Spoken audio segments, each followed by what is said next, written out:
Alright guys, what's going on? Welcome in. So, I'm still mind blown about how round one of the NFL draft went yesterday. Okay, the Jets walked away with Sauce Gardner, Garrett Wilson, and Jermaine Johnson. Three, in my opinion, top 10 players. Absolutely unreal. It's truly unbelievable when I kind of just take a step back and I look at the entire first round from a macro perspective. But man, it's not over yet.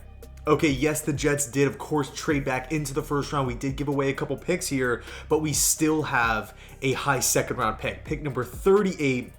That is huge. That could be a day one starter. And in this one, I wanted to talk about 5 specific players that I feel like make a ton of sense for the New York Jets sitting there at 38. Okay, now, quick little disclaimer. I did leave corners, wide receivers, and defensive ends off the list just because I don't feel like the Jets will double dip in those positions, especially considering we were okay at corner to begin with, and same with wide receiver. So, and look, it's not to say that these guys aren't talented. I mean, Watson, Pickens, Booth from Clemson, McCreary from Auburn, Mechie from Bama. Like, there's a lot of talent at those positions, but again, I feel like for the New York Jets, it does make sense to maybe address a different position here. So with that being said, let's jump right in. So player number 1 on this list, linebacker from Georgia, Nakobe Dean. An instinctive high IQ player. Nakobe Dean is gritty, he is tough, great acceleration to get to the ball carrier. I mean, man, you look at the culture that Kirby Smart has really implemented with Georgia. Every one of these Bulldog defenders goes 110%. Okay, they don't take plays off. They don't give it a half-ass mentality. Nobody's afraid. Nobody's afraid of contact. Everybody wants to make the play. Everybody's flocking to the football. It came from Alabama. Nakobe Dean, he was a huge component of that Georgia Bulldogs defense. I'm actually shocked that he did fall to round 2. I thought both Dean and Quay Walker were going to be late round 1 guys. But here we are, okay? And, of course, there's a chance that Dean could be one of the first selections in round 2, so he might not be there. But at the same time, Jermaine Johnson, a top 10 lock yesterday, right before the draft, fell all the way to 26, and the Jets made it happen. Okay, so we've seen crazier things. I really like Nakobe Dean. I do envision him and CJ Mosley on the field at the same time. I think it could be a dynamic linebacking core. The only thing, as far as Quincy Williams is concerned, I do feel like Dean would probably come in and start over Quincy. So, I mean, for me, I like Quincy Williams a lot. I know a lot of Jets fans do. So, I think if you're okay with that, then Dean would be an awesome pick.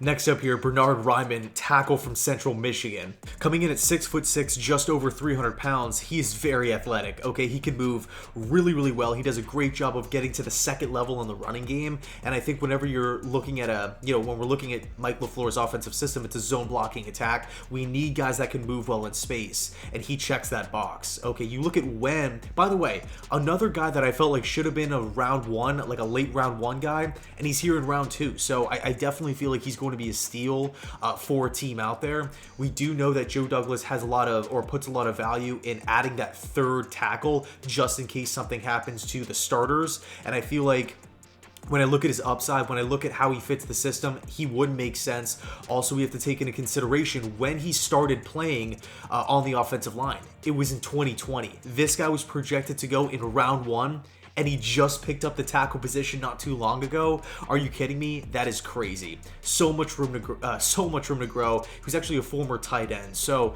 I think, man, if he is here on the board, Joe Douglas, he passed on offensive line at 4, he passed at 10, he passed at 26. I could see JD, the former offensive lineman, going with the Chippewa here. Next up, player number 3 here, Travis Jones, defensive tackle from UConn. We all know the Jets defense struggled last year, right? That's putting it nicely. But one of the bright spots of the defense was Fadakasi, a big run-stuffing defensive tackle, former UConn Husky as well. I think he will be missed, right? He ended up signing that multi-year deal with the Jacksonville Jaguars. Of course, the Jets still have, what's happening with John Franklin Myers. We have Quinnen Williams on the roster, Solomon Thomas, Sheldon Rankins. But I think Travis Jones, man, if he's the pick here at spot number 38, he would come in and immediately be a starter lining up right next to Q. You cannot expect one guy to guard Travis Jones all game. That's just it's a recipe for disaster. he will need to be double teamed, which would then in turn open up a lot of one-on-ones for Quinnen Williams on the inside. Okay, I'm expecting a big year from Quinnen. I'm really hoping that he takes another step forward. But look, Travis Jones, man, he's going to come in. He's going to do the dirty work. You could make the argument, hey, he's maybe better fit, better tailored towards a 3-4, and I get it. That's understandable. But at the same time, I do view Travis Jones as a guy who can come in and line up right next to Quinnen Williams on the interior. I feel like his upside is there. He had a great Senior Bowl as well. I really like Travis Jones. Next up, safety from Penn State, Jaquan Brisker. One of my favorite players in the draft, right? He's a good fit for the defense. He could play either safety position, and it's really exciting to kind of think about Brisker and Whitehead on the field at the same time because they can both line up anywhere, really. I mean, they're not boxed in or pigeonholed into one specific position, and they can't really deviate from it. No, both guys are extremely versatile. You look at Brisker's size. He's 6'1", 200 pounds, productive at Penn State. He's a little older.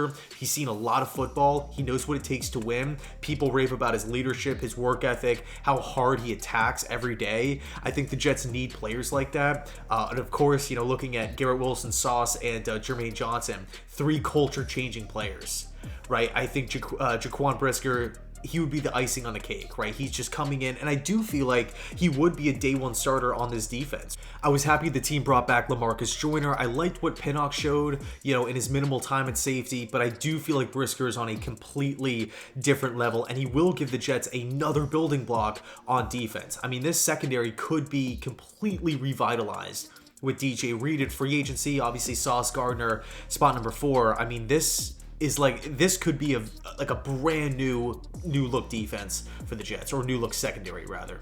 Next up, safety from Baylor, Jalen Pitre.